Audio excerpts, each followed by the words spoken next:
What can make you feel secure? Ano pa ba yung mga pag naisip natin na insecure tayo, nagkakaroon tayo ng mga fears, at ano naman yung nagbibigay sa atin ng sense of security? Proverbs 31:25, this woman that is idealized and described, she is clothed with strength and dignity. She can laugh at the days to come. One of the most important things to be able to do is to be cheerful about the future. At yun po yung kahulugan that she can laugh about the days to come, that this lady is cheerful, positive, optimistic about the future. At yan ating pag-aaralan, paano nga ba nagiging positive and optimistic and happy and even excited about the future instead of being afraid or worried. Laugh at the days to come. Dear God, we ask you for a simple message from your heart to ours. Empower us, enlighten us, teach us. Ano man, Panginoon, ang kabigatan ng loob na maaari ngayon ay nadarama ng ilan sa amin? Ano man namang alalahanin, mga pinoproblema, fears, ano man ang mga stresses, we now surrender at the feet of your Son, Jesus, and we ask you, Father, give us rest. Give us emotional and spiritual rest. Teach us to relax in your presence, to enjoy your words, and to learn. So we ask you, Father, to be our teacher, our preacher. Kayo po ang mangaral. Turuan niyo po kami, palayain sa mga nagkukulong sa aming kaisipan, at turuan niyo kami, Lord, how to make the most out of life and how to give you the best kind of life that we can offer to you. Father, we ask that you teach us in the name of your Son, Jesus. Laugh at the days to come. It's important to be able to laugh at the days to come. At merong technique na matututunan tayo from this woman, the lady of Proverbs 31. Proverbs 31:10-12. A truly good wife is the most precious treasure a man can find. Her husband depends on her, and she never lets him down. She is good to him every day of her life. The context is about a woman who is married, but it can also apply to a man who is married or to somebody who is unmarried in relationship to the close relationships they have in life. So hindi kailangang ilimita natin ang pagbabasa between a man and a woman who's married, but a relationship that is binding, close, and dependable. How can you be able to laugh at the days to come, to be cheerful about the future? Be a good person. And if you are a spouse, be a good spouse. Kung anak ka, be a good son or daughter, be a good parent. Because it's a very good insurance. When people close to you by affinity, by blood, or by personal relationship, believe in you, and you give them your best, it doesn't always follow 100% that they also give you their best, but there's a very great chance that they would reciprocate your kindness and also do you good. In other words, it adds to your reason for being hopeful, for being positive, that people around you would be nice, especially in times when you would need them, if you have always been good to them. Or you have a very good batting average at being good to them. Kung gusto po natin na hindi tayo nag-aalala about the future at mabawasan yung ating mga worries, madagdagan yung feeling natin of security, be a good person. Kasi ang itinatanim, inaani. At kung gumagawa tayo ng mabuti, lalo doon sa mga malapit sa atin sa buhay, napakalaki ng chance, ng opportunity that they would also do good to you, making you feel good about the future, expecting and hoping for good and even better things. Proverbs 31:13-24, this lady is still being described, and with her own hand she gladly makes clothes. She is like a sailing ship that brings food from across the sea. She gets up before daylight to prepare food for her family and for her servants. She knows how to buy land and how to plant a vineyard, and she always works hard. She knows when to buy or sell, and she stays busy until late at night. She spins her own cloth, and she helps the poor and the needy. Her family has warm clothing, and so she doesn't worry when it snows. She does her own sewing, and everything she wears is beautiful. Her husband is well-known and respected leader in the city. She makes clothes to sell to the shop owners. Ano ang matututunan natin sa all-around lady na ito na ang sipag-sipag, marunong magnegosyo, marunong magtrabaho, marunong mag-produce ng goods that could be sold in the market? How to be able to laugh at the days to come? Work well. Work fruitfully. Again, on the premise that when you harvest what you plant, pagka ikay masipag, naturally, mayroon kang aanihin. Kung minsan hindi naman 100% ang itinanim mo, inaani mo, minsan more, minsan less, pero hindi pwedeng wala kang aanihin kung lagi kang nagtatanim. Ang batting average mo magiging mataas. Create surplus income. Yung mga binanggit dito sa Proverbs 31, ang mga nagagawa ng babaeng ito, hindi naman laging available to every woman or man or person now.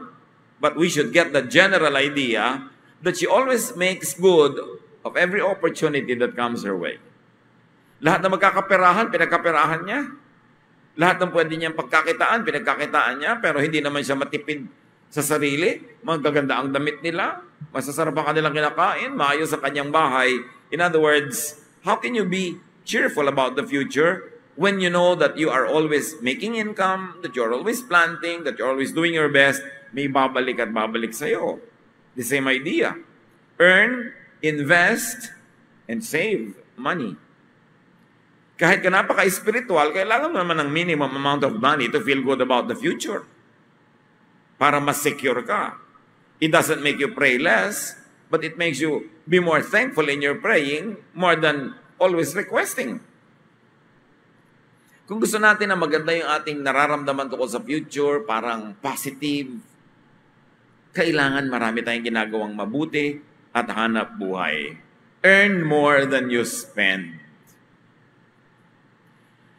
Because when you spend more than you earn, how can you be cheerful about the future? Lagi kang kapos, magkakautang ka pa, may babayaran ka pa na utang, at baka may interest pa. Nagkakanda, compound yung problema mo. It is difficult to be cheerful about the future when you are spending more than you are earning. Kailangan ang tao ko hanggat kaya, wala sanang utang. Kasi yung interest ang magpapahirap sa'yo masyado. At napakahirap sa dibdib, lalo kung responsible person ka na alam mong meron ka mga bayarin para ka nakatali. And the only way to be free would be to earn more than you spend or to live within your means.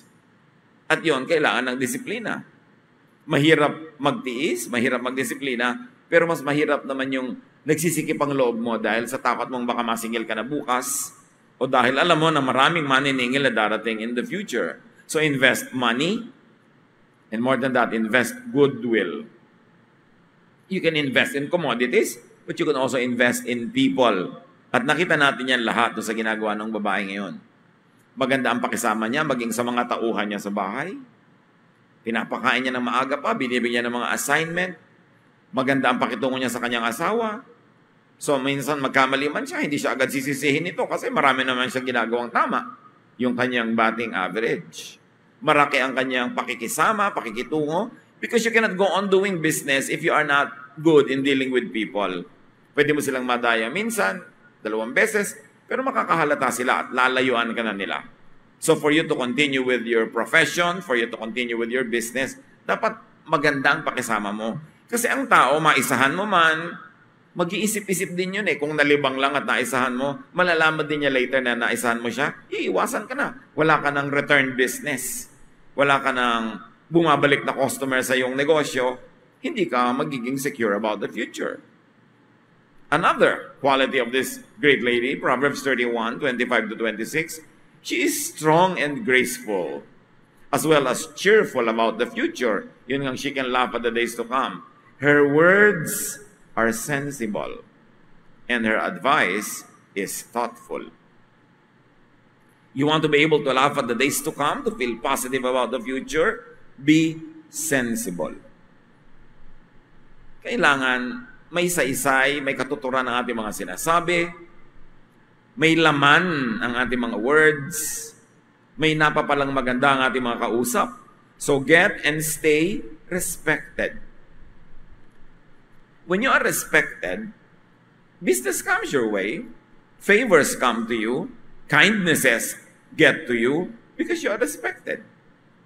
Kaya kung gusto nating maging positive about the future, stay liked, and loved if possible.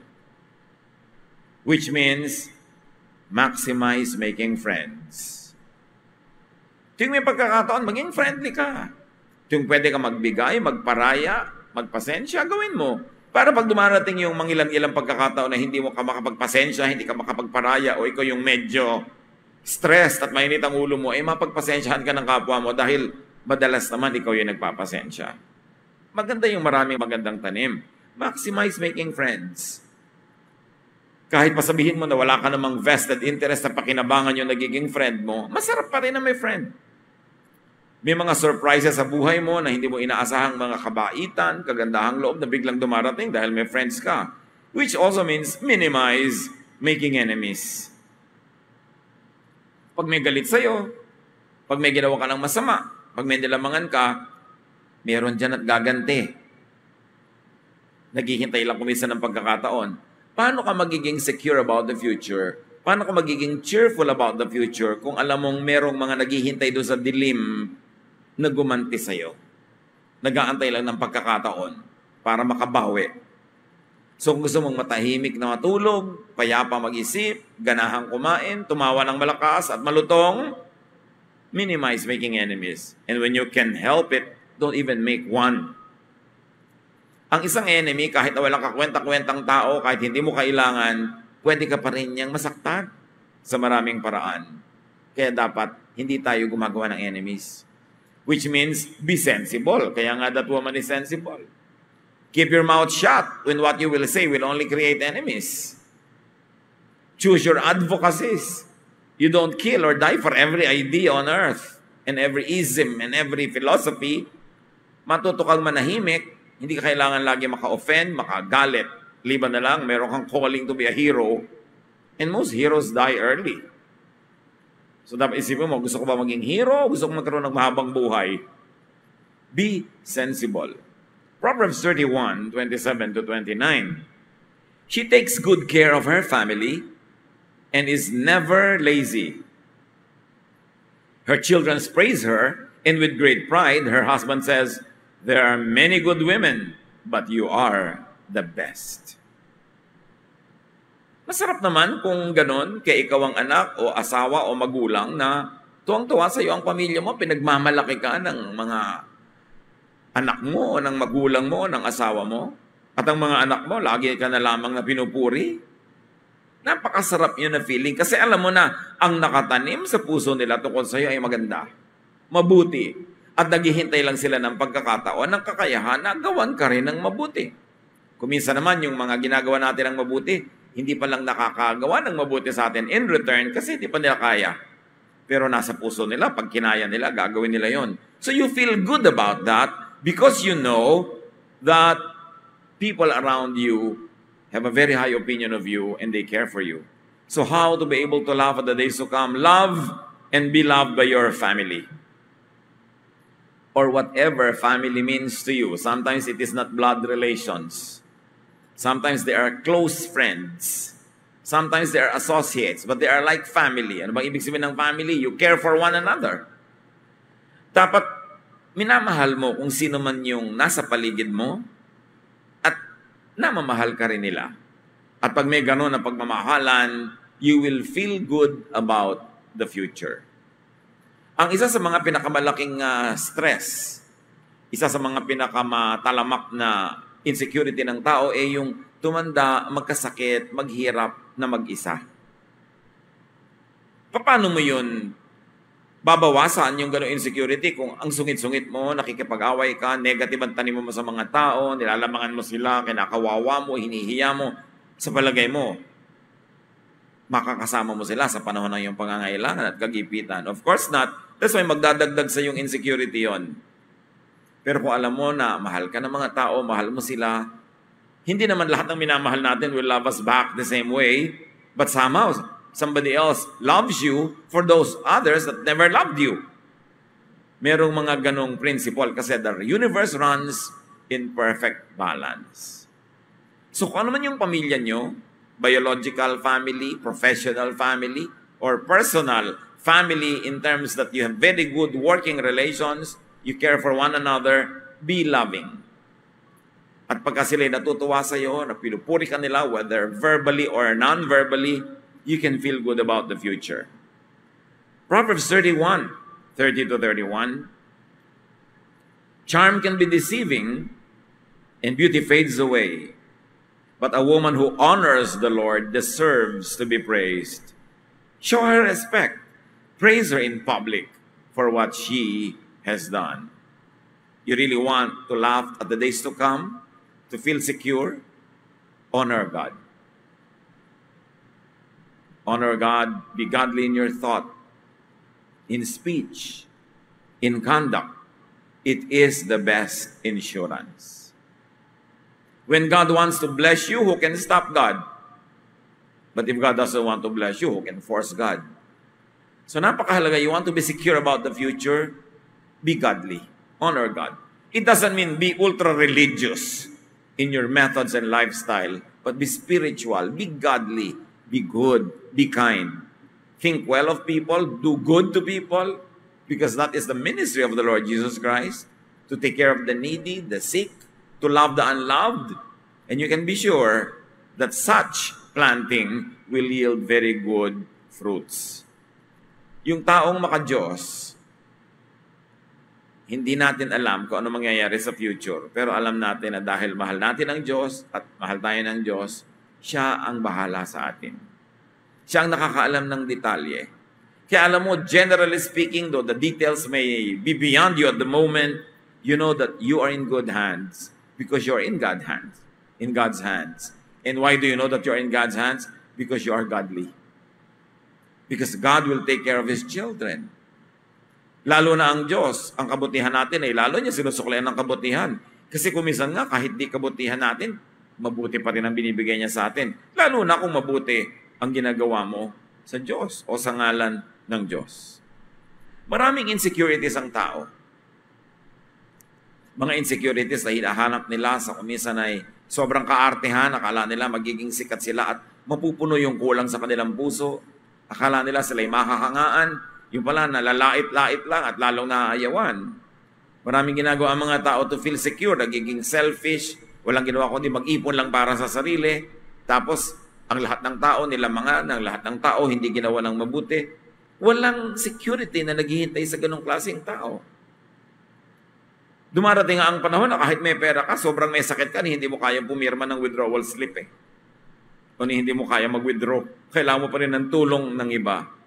You want to be secure about the future. You want to laugh at the future. To be positive about it. Earn more than you spend. Create wealth. Be good to people. Invest in people. Invest in goodwill. Invest in the land. Invest in commodities. And above all, be godly. When you are always loving, do not problematize who will love you back. God works in perfect balance. It is God's business to balance your life. Pero kung ikaw naman laging nang lalamang, laging ikaw itong hindi maganda ginagawa, mababalanse ka rin. Ikaw ang masisingil. Many people are insecure dahil wala silang masyadong magandang tanim sa buhay. Natural lang na mag-alala sila. So make sure that you plant the best in people's hearts. You cannot always be 100% industrious, but don't be lazy. Whenever possible, pagkakasama mo ang mga tao, dapat masarap kang kasama. Hindi kayong amo, hindi ka alalahanin, hindi ka utos ang utos, kundi ikaw yung naglilingkod, ikaw yung mabait. Lagi ka magugustuhan ng mga tao. At huwag tayong maging proud to think that we could be self-sufficient. People need people. We were created by God to need one another and to fill each other's needs. Most insecurities come from selfishness. When you are selfish, when you don't do good to people, there is something inside of you that tells you na may araw ka rin at babawi sila sa'yo. So alisin mo yon. Magtanim lagi ng mabuti. Be able to laugh at the days to come. Be cheerful about the future. Maximize your security. Minimize your risks. And most security is in financial stability and freedom, in family and social relationships. Huwag nating babaliwalain ang financial stability and freedom. Kasi talagang kahit spiritual ka, at lalo na kung hindi ka spiritual, kailangan mo niyan. Hindi dapat kailangan pumili that will I be spiritual and not be materialistic. Pwede kang spiritual and at the same time, you create a lot of wealth. In fact, mas magiging spiritual ka pa nga kung ang dami-dami mong kinikita at sobra sa pangangailangan mo. You will have spare to give to other people. You can be more loving and you can do more. Huwag natin i-demonize yung enterprise, yung business, yung paggawa ng maraming kayamanan. It is not money that is evil, but the love of it. So love making it, love giving it away, love enjoying it, and there's nothing wrong with that. Huwag tayong laging asa ng asa sa iba. Kasi kung nakaasa sa kaiba, nakaka-insecure yun. Paano kung hindi ka bigyan? Paano kung mawala siya? Kaya importante to be very sufficient, self-sufficient, and more than sufficient. Be kind, be godly, and you can feel good about the future. Ama namin, turuan niyo po kami na namnamin pa kung bakit ang babaeng aming pinag-aaralan ay pwedeng maging positive about the future, that she can laugh at the days to come. Teach us to deal with our insecurities and our worries by doing the right thing, being positive, planting good seeds, maging masipag kami, maging mabuti at mabait, and then you take care of the rest. We plant, but you bless the seed and you make it grow. Ang ituro nyo sa amin, Lord, at lagi naming maalala is to always plant good things and we can feel good about the future. Pag-isip-isipan natin, pagbulay-bulayan, i-apply sa buhay ang simpleng lesson from this woman of Proverbs 31, and may everyone improve in this department, that we feel better about the future, we're more positive, and we're more secure. Dear Lord, guide us to make personal applications in our lives right now, as we remain silent in your presence.